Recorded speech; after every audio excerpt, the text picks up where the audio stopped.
Hey, Smart News. I thought today let's take a deep breath and talk about why the story that we're covering in Afghanistan actually transcends American politics. We're going to take that angle to the story today because I know you're likely seeing a lot of political debate around this story. And I want to give you a little bit of background that I think would be helpful as you sort through some of these headlines, but also explain why we're not doing a deep dive on the politics at this exact moment. So let's orientate ourselves to where we are right now today. Today on Wednesday, we're less than a week away from what would be the final withdrawal date from American forces out of Afghanistan. So conceivably, according to the plan as it's mapped out now, and knowing that a variety of different things could take place, at this time next week, America could be fully withdrawn from Afghanistan and our longest war in American history. Think about that. So that's just happening in a matter of a few days. One of the things I wanted to take a look at, and we've been working on for the last week, is a little bit of a deeper dive on the Taliban, because we're using that term all the time. We're talking about the Taliban, but how many of us can quickly recall some of the key facts about this group? And so you'll see on our website, we tried to bullet point some of the key parts of this group. And you'll see this card stack. You could flip through it on social media or on our website as well. And admittedly, this is a very difficult thing to try to bullet point and put in simple terms, because we're talking about looking at about 3 decades of history of this group. But it's also remarkable to note that the group just emerged, at least by name, in the 1990s. And so one of the things that we put in this card stack is looking at sort of the recent timeline of how we ended up where we are today. And one of the things that we mentioned, and you've likely seen in the press as well, is that President Trump, the Trump administration, had negotiated a deal with the Taliban in order to withdraw of May of this year. And so I just want to note to you that on our website, if you want to see the agreement that was signed at the time, that is there. So you can actually read some of the terms of the agreement. But there's been some back and forth. Why are we in the situation we're in right now? Who's responsible for it? And I'm sure you've seen a lot of that political debate. Quite frankly, one of the reasons why we're not going into it as deeply as others is that the consequences of this moment will transcend American politics and will affect us for years, whether you're a Democrat or Republican.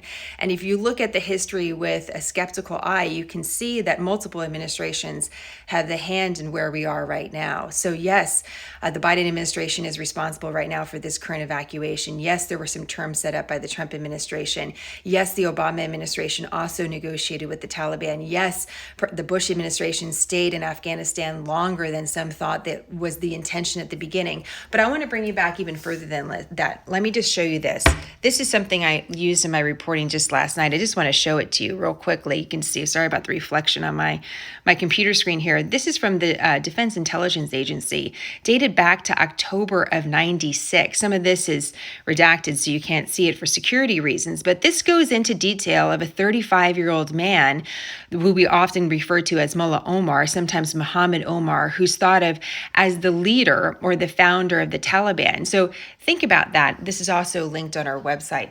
So a 35-year-old that is profiled by America in 1996 as being responsible for this group of talibs or students that later become the Taliban. I want to read you this because I thought this was really interesting. They describe him at the time as a modest person with an average religious education. He is not considered an impressive orator. Those who have met him describe him as quiet and withdrawn, which belies his ability to persuade his fellow students, talibs. His low profile and lack of eloquence have led to a perception among some that he's simply a figurehead. So this is what's written by the U.S. government going back to the 1990s.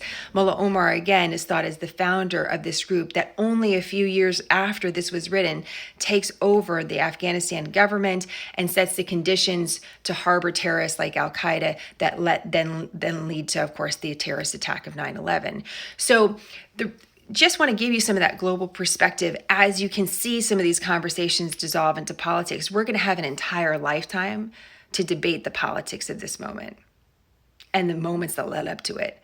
But for us here at Smarter News, I want to focus on the bits of news that are coming out right now and explaining why they matter. One of the ways I want to do that is that today on our website, we feature one thing. I rarely give you a reading assignment, but if there's one thing you can do today, it's to read this editorial that was written by an Afghan general who talks about why he believes Afghanistan is in this moment.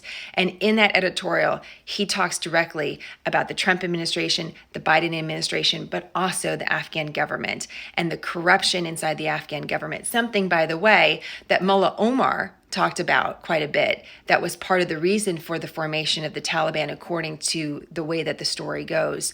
So this is a really interesting piece, and it gives you a completely different perspective than some of the political voices out there. And I think it's worth your time today. So that's right under the quick quotes section of our website.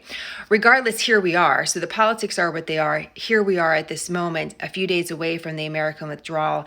And I do want to point out one thing to you that's a little bit of a behind the scenes look as a journalist based on my experience. And this would be really important to note, regardless if the administration was Republican or Democrat. You're seeing a lot of the Biden administration, and it's feeling hyper political because you're seeing these political figures all the time because they're the ones in office right now.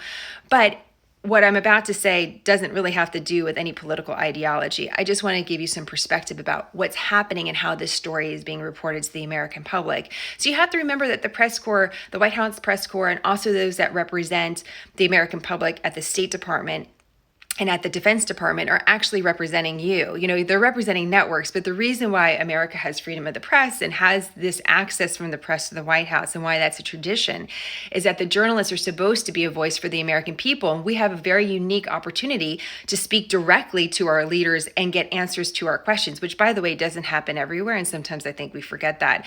Yesterday was a very unique day, and I think would add some perspective to sort of this frenetic feeling of what's happening on the ground in Afghanistan. You know, oftentimes there are scheduled briefings. Very often people are late to these briefings, 10, 15, 30 minutes late. Yesterday was something different, though. We had briefings announced that then were canceled. We had the president briefing announced that was then delayed by several hours. So this sort of scheduling and organization is also affecting the way that the story is reported, because we're getting a lot of reports off the record and then we're getting reports on the record. And they're very much conflicting. And that's part of the reason you're seeing that is because this was a very atypical day yesterday where the news was not coming out at a typical pace. The access wasn't the same. And why that was, I have no insight as to the reason, but I think it's important to note because it gives you an idea of how the press is trying to represent the American public and get answers, and in some cases not getting them. One of the things that we're watching today, and this is critical, so you might see me again, is that the Secretary of State is going to have a big press briefing at 12:15 Eastern time. Mark that. We'll see if he's on time or if he's late, and that's going to be important. 12:15 Eastern time, so only a couple hours from now. The president said yesterday during his short briefing on Afghanistan, where he took no questions, that Secretary of State Blinken will give us the numbers that we've been asking for, which is we understand that tens of thousands of people have come out of Afghanistan in the recent weeks, but how many are left? What is the goal for the next several days, less than a week from now? How do we know what success is that we've gotten everybody out? What does that actually look like? So those are the numbers that we have been promised by Secretary Blinken today. So we're going to find some details out, and that's going to be really critical. So those are the numbers that I'm going to make sure to cover for you. Anyone have any questions? I know we're dealing with a lot. There's a lot of moving parts. One of you was asking how many people that have come out of Afghanistan. When you're looking at the numbers, what's the breakdown, Americans versus evacuees that are our allies, for example? Some of that breakdown we've been getting in drips, but as far as like one big tally, like one big chart that's showing us the breakdown. These were the interpreters. These are our allies. These are diplomats. These are Americans that were living in Afghanistan. We don't have that breakdown yet. So again, we don't really know the total that's being looked at right now. I'm going to really look forward. So it's about 3 hours from now that we expect the Secretary of State to talk about some of these numbers. Where are we really at with the evacuation of Americans? I'm going to be looking for those numbers and reporting them to you. Again, plenty of time to debate the politics of the moment. I'm happy to go into some of those political questions with you. But right now, I think the focus is exactly what's happening on the ground. What do we need to know about the Taliban? Because We've known about them for decades. And right now, it looks like we're going to continue to hear about the Taliban for years to come. This has consequences for our families in the past. It certainly did. And it looks like it has major consequences as well for our families in the future. So I really want to focus on some of those headlines and why they matter. Thanks so much for your support. A lot of the information, all of it that I just mentioned, is on our website. So if you want to poke around a little bit more, I encourage you to do so at smarternews.com. Have a great day, guys. I'll talk to you later.